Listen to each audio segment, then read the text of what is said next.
Bismillahirrahmanirrahim. Alhamdulillahirabbil alamin wal aqibatu lil muttaqin wala udwana illa 'alal zalimin. Selawat dan salam ke atas junjungan Rasulullah sallallahu alaihi wasallam dengan usaha baginda, para sahabat, sehinggalah kita merasai Islam pada saat ini. Baik, insya-Allah pada siri yang ketujuh kali ini dalam membedah kitab utama, yang utamanya adalah kitab Rahiqul Makhtum. Kitab-kitab yang lain kita tambahlah. Tapi sebenarnya kenapa dijadikan sumber utama dalam siri-siri kuliah sirah ini? Sebab kita nak tahu dan nak dapatkan core ilmu perjalanan hidup Rasulullah sallallahu alaihi wasallam. Kemudian kita akan masukkanlah selingan-selingan itu, terdapat beberapa fake-fake yang boleh kita ambil daripada siri-siri sirah ni, insya-Allah.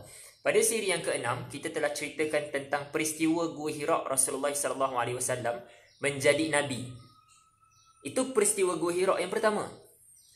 Peristiwa Gua Hira yang kedua yang akan diceritakan pada hari ini adalah Rasulullah sallallahu alaihi wasallam dinaikkan menjadi rasul. Yang kita telah ceritakan apa beza antara nabi dengan rasul, boleh tengok pada siri yang lepas. Kita tak nak cerita benda yang dah lepas kat sini. Jadi siapa yang nak tengok boleh tengok pada siri yang lepas, sebab masa yang ada limited 30 minit sahaja. Okey, dalam siri kali ini peristiwa Rasulullah sallallahu alaihi wasallam menjadi rasul pula. Bila mana? Bila Rasulullah sallallahu alaihi wasallam kembali semula ke Gua Hira. Jadi ada beberapa perbezaan pandangan.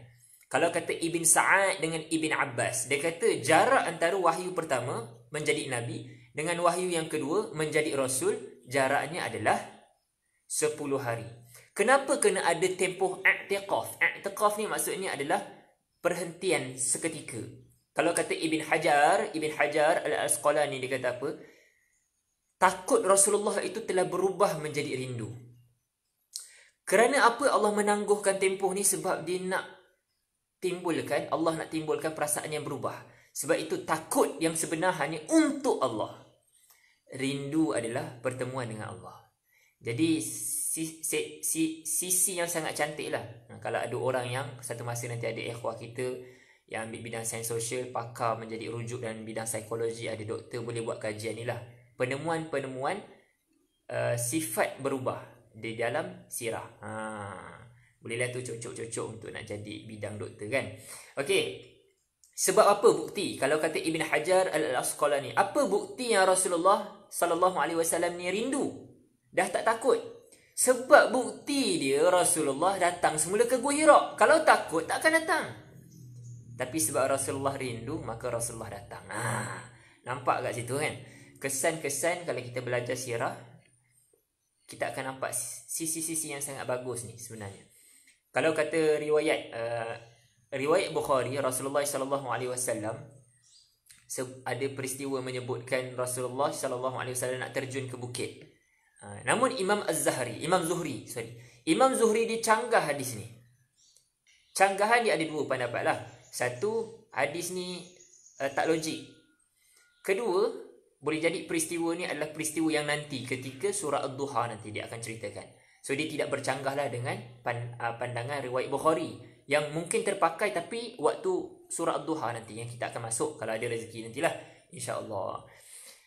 Pandangan yang kuat kata memang 10 hari. Tempoh ni sebab nak mengambil hikmah. I'tiqaf yang Rasulullah digantungkan tu nak merubahkan sifat daripada takut kepada rindu.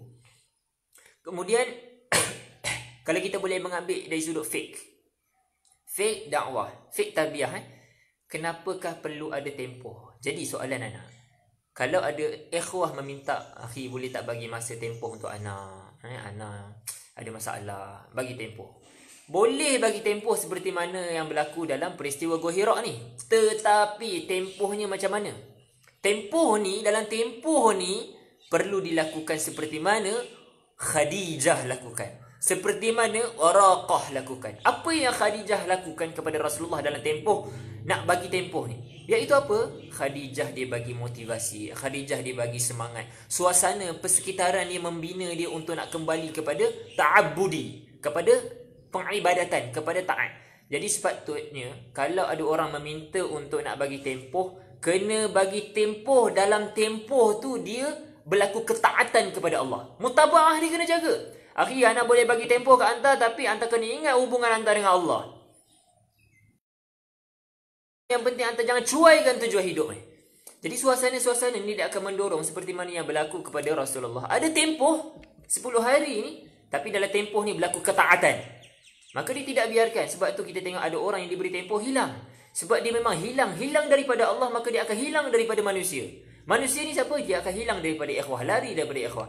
Sebab apa? Dia bermuncul, dia lari daripada Allah yang awalnya. Jadi sebabnya bagi tempoh, ada dalam sirah pernah berlaku tempoh ni, tapi tempoh ni sepatutnya berlaku ta'abbudi, ketaatan kepada Allah.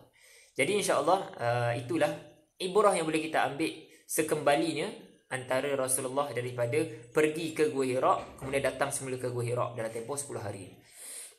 Kemudian kita tengok bila Rasulullah SAW datang untuk nak menerima risalah menjadi Rasul, apakah bukti yang Rasulullah telah menjadi Rasul? Maka turunlah surah Al-Mudaththir daripada ayat 1 sampai ayat ke-7. A'udzubillahi minasyaitonirrajim. Ya ayyuhal mudaththir. Wahai orang berselimut ni, kum fa'anzir. Sampailah ke ayat yang ke-7. Kita tengok satu-satu supaya kita nampaklah kronologi ayat ni yang sepatutnya kita kena ikut macam ni. Pertama, wahai orang yang dah lama dah rehat. So orang-orang yang dah lama rehat ni adalah kita yang dulu. Kita rehat. Kemudian Allah sebut dalam ayat kedua, kum, bangun, bagi peringatan. Mana bekalan dia? Bekalan dia adalah pada wahyu yang pertama, iaitu bekalan tarbiyah, Iqra yang kita dah ceritakan pada siri yang ke-6. Nak tahu bekalan tu apa? Tengok semula siri yang ke-6. Ayat yang kedua, dalam wahyu yang kedua ini adalah nak buat apa yang dibekalkan pada wahyu yang pertama. Bangun, bagi peringatan. Apa yang nak diingatkan ni? Datanglah ayat ketiga, wa rabbaka fakabbir. Yang nak diingatkan adalah besarkan Allah. Dia bukan suruh besarkan entiti, badan ke, NGO ke, kelab ke, muassis ke, muassasah ke, umrah ke, tak. Besarkan Allah. So benda dalam tarbiyah kita, kita adalah nak bawa orang kepada Allah. Itu je tujuan kita. Nak bawa Allah, nak bawa orang kepada Allah. Wa thiyabaka fatahhir. Dan pakaian kamu ni bersihkanlah. Apa makna pakaian ni kena bersih? Pakaian kena bersih maknanya dia kena jaga hubungan dengan Allah. Daripada dia tak jaga, sebelum ni tak ada solat, sekarang dah ada solat. Kalau tengok kesan pentarbiahan ke atas kita, kita makin jaga tak mutabaah tu? Sebelum ni solat ala kadar, sekarang solat setiap masa Kemudian baca Al-Quran peningkatannya, puasa sunatnya. Dia membersihkan lagi. Warrujza fahjur. Perbuatan dosa kamu tu, maka tinggalkanlah. Ini maknanya wahyu yang kedua ni menyuruh kepada apa? Tinggalkanlah jahiliah.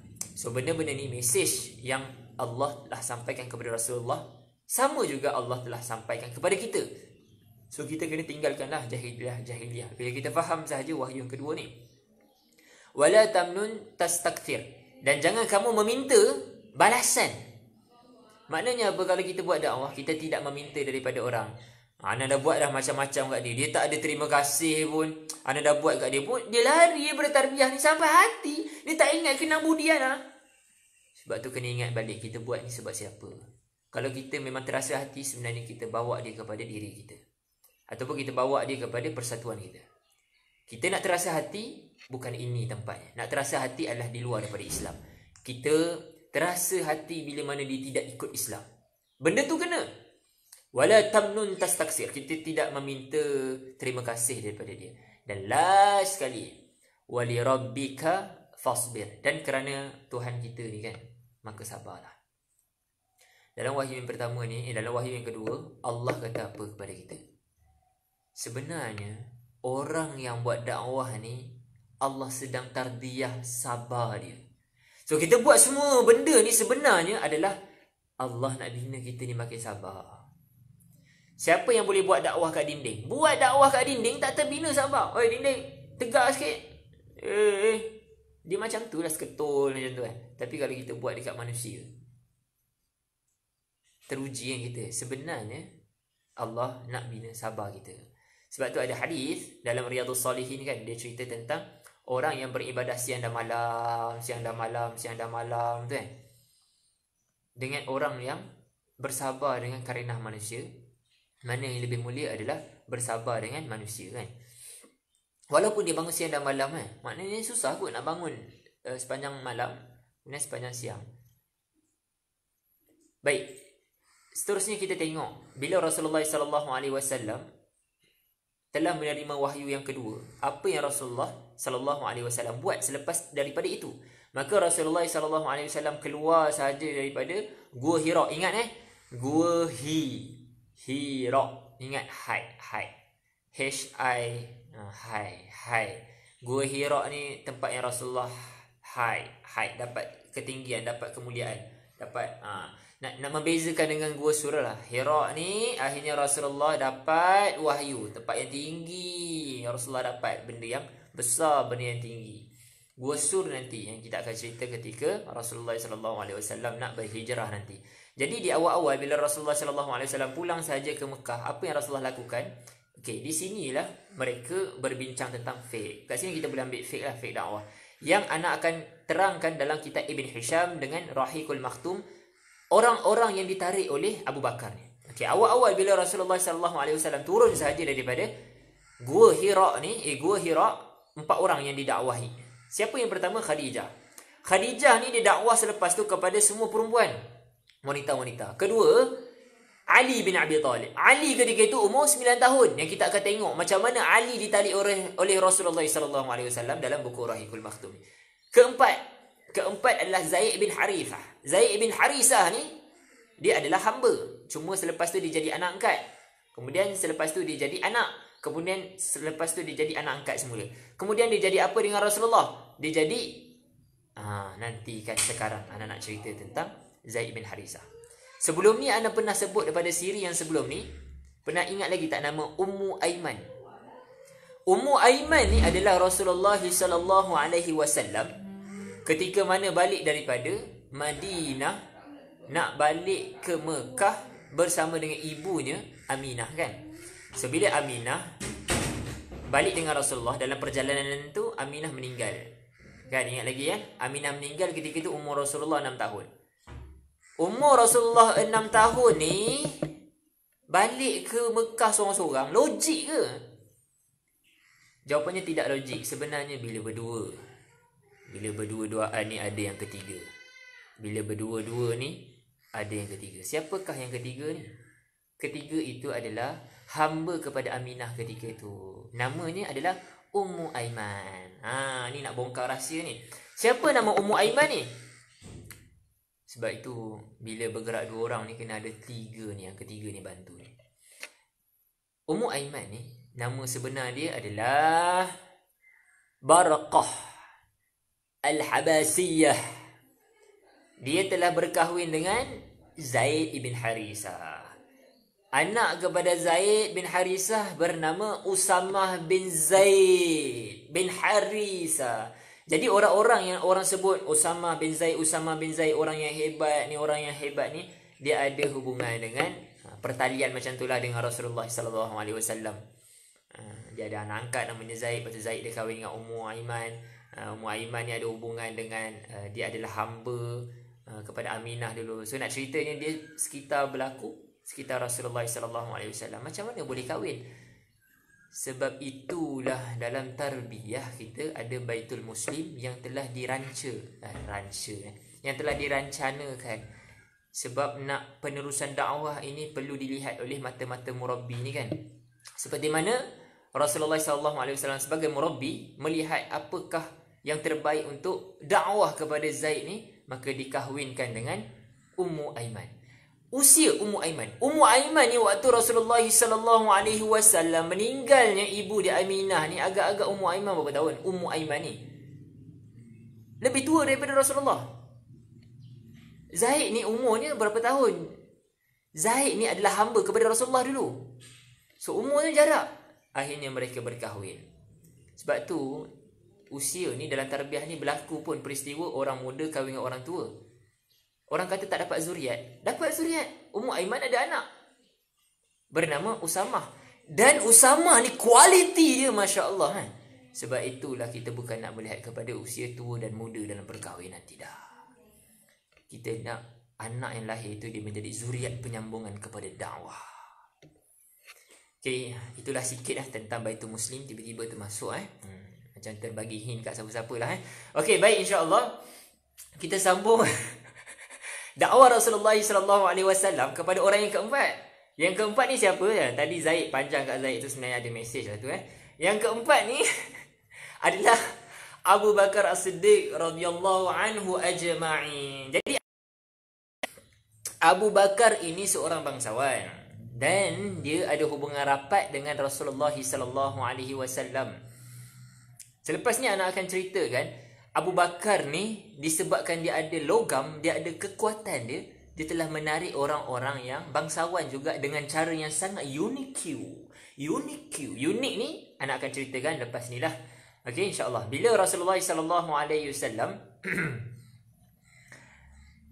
telah berdakwah kepada 4 orang ini je. Ini adalah MLM, multi level marketing, level power punya. Inilah sepatutnya dakwah yang kita buat, fokus. Dakwah ni berfokus. Jadi bila dipecahkan dalam buku Rahiqul Maktum ditunjukkan peringkat dakwah peringkat dakwah Nabi SAW di Mekah ni dalam buku Rahiqul Maktum ni ada 3. Insya-Allah pada siri yang esok ana cuba tunjukkan beberapa minta maaf cuma mata dia bengkok sikit sebelah sini ada, sebelah sini tak ada musim Covid peringkat dakwah ni dalam kitab-kitab yang lain seperti Manhaj Haraki dalam fiqh sirah dia berbeza pecahan dari sudut pecah-pecah perangkat-perangkat dakwah ni. Jadi kita ambillah buku Rahiqul Maktum dulu sebab dia adalah core dalam perbincangan kita ni sebagai core ilmu dan nak tengok kronologi tu.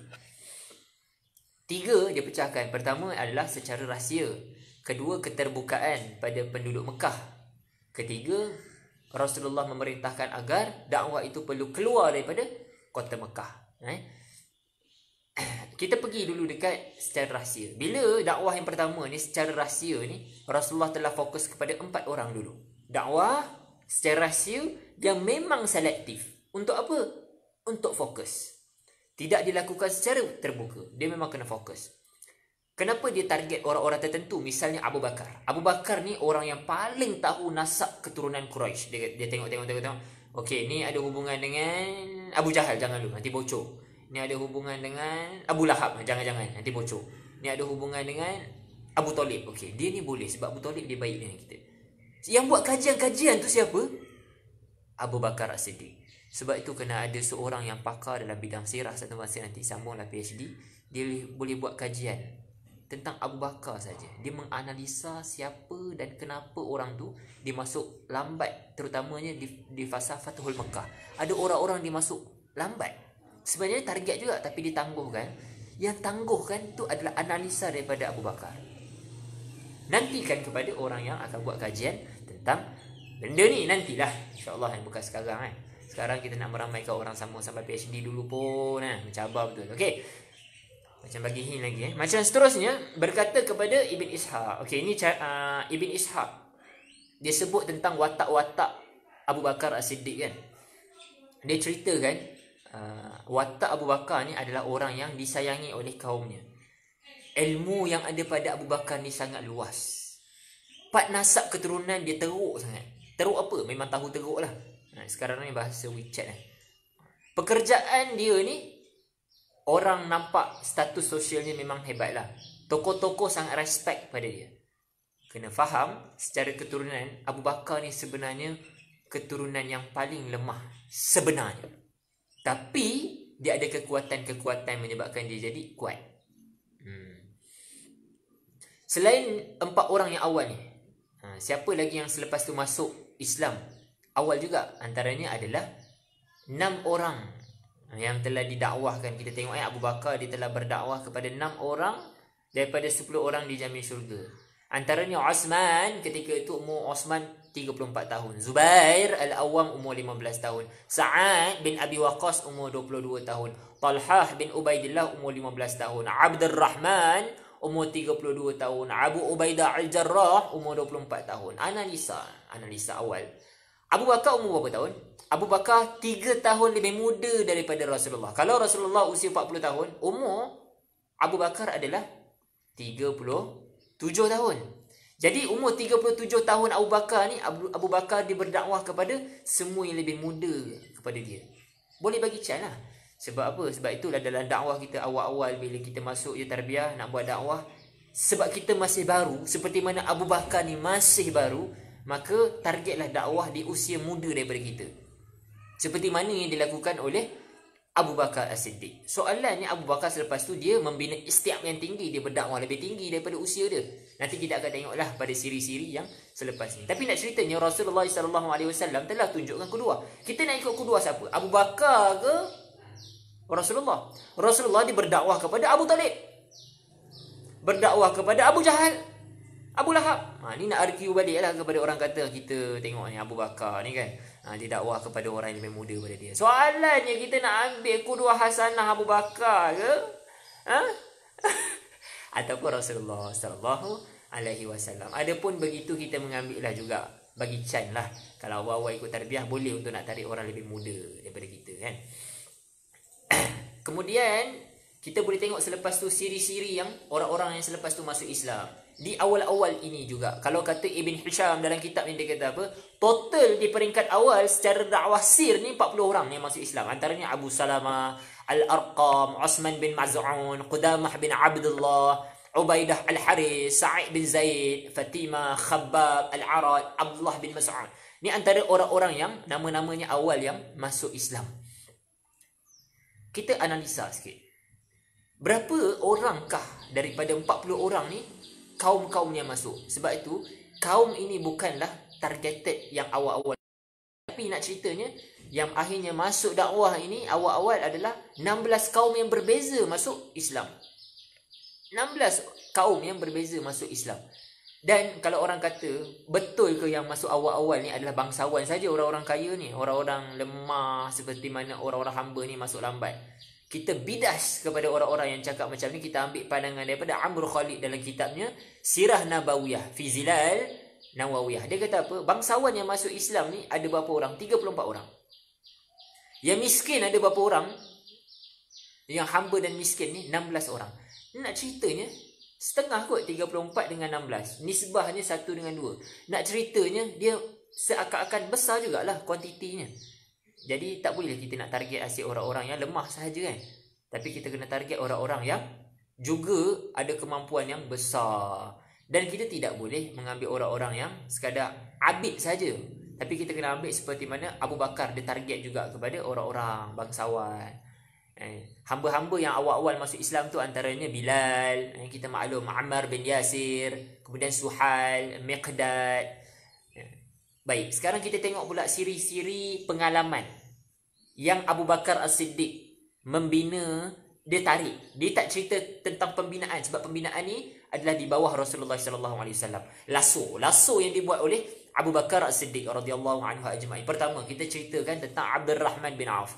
Macam mana Abdul Rahman bin Auf ni masuk Islam? Awal-awal sebenarnya Abdul Rahman ni dia pergi bisnes dekat Yaman. Okay, ingat Mekah ni macam ni. Mekah, Yaman bawah, Syam dengan Madinah atas daripada Mekah. Ni peta dunia ni, bayangkan. Yaman. Abdul Rahman dia suka bisnes di bahagian Yaman. Ketika dia pergi bisnes dekat Yaman, dia bertemu dengan seorang tua bernama Askalan. Bila sampai dekat sana, Askalan pun dia tanya, "Kamu daripada mana?" "Aku daripada Mekah ni." Balik sekarang? Balik sekarang. Ada benda, dia sebut macam ni, ada benda yang lebih menguntungkan daripada bisnes kamu. Abdul Rahman pun dia balik, akhirnya dia bertemu dengan Abu Bakar. Sebab dia nak ceritakan pada Abu Bakar, sebab Abu Bakar ni pakar bisnes. Maka Abu Bakar kata, memang ada, memang. Sini. Pum masuk Islam. Abdul Rahman bin Auf. Nak ceritanya, Abdul Rahman ni, dia telah diceritakan, dicocok, ditrigger kan. Ada benda lagi besar daripada bisnes. Benda tu. Akhirnya dia terikut, kena step back ke ISK yang Rasulullah SAW bawa. Ibaratnya macam tu lah. Kemudian peristiwa Talha bin Ubaidillah. Talha ni pula dia suka bisnes bahagian mana? Bahagian Syam, bahagian atas.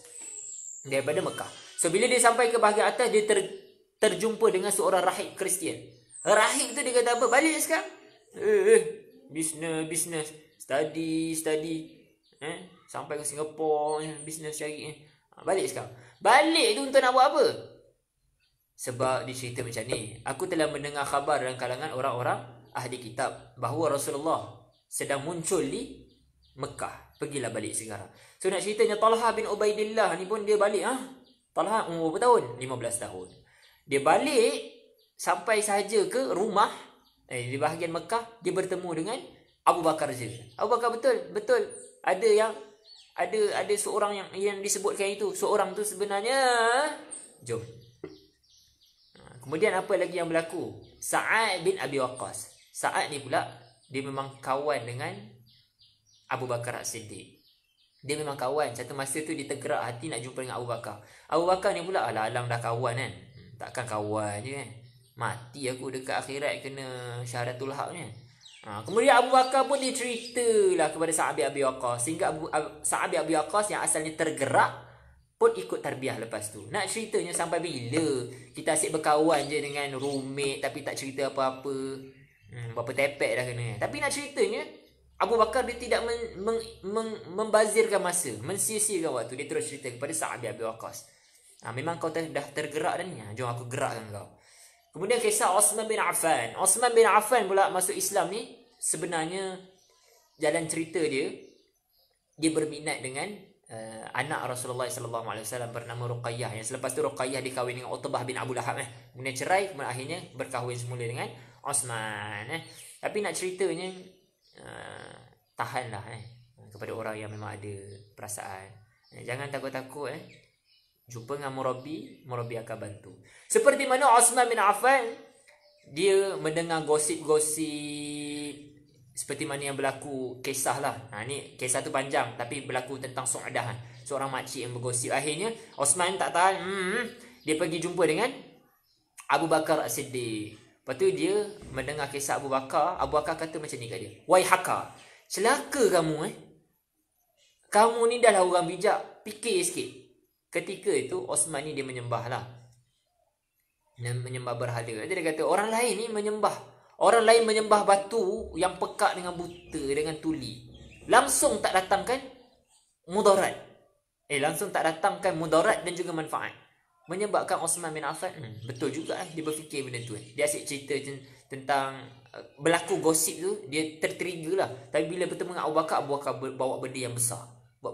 Sehingga Osman bin Affan, dia kembali balik kepada fitrah, iaitu benda yang besar, dan dia masuk Islam. Setelah dijumpa dengan seorang al-akh, Abu Bakar As-Siddiq. Dan orang yang terakhir adalah Zubair Al-Awwam.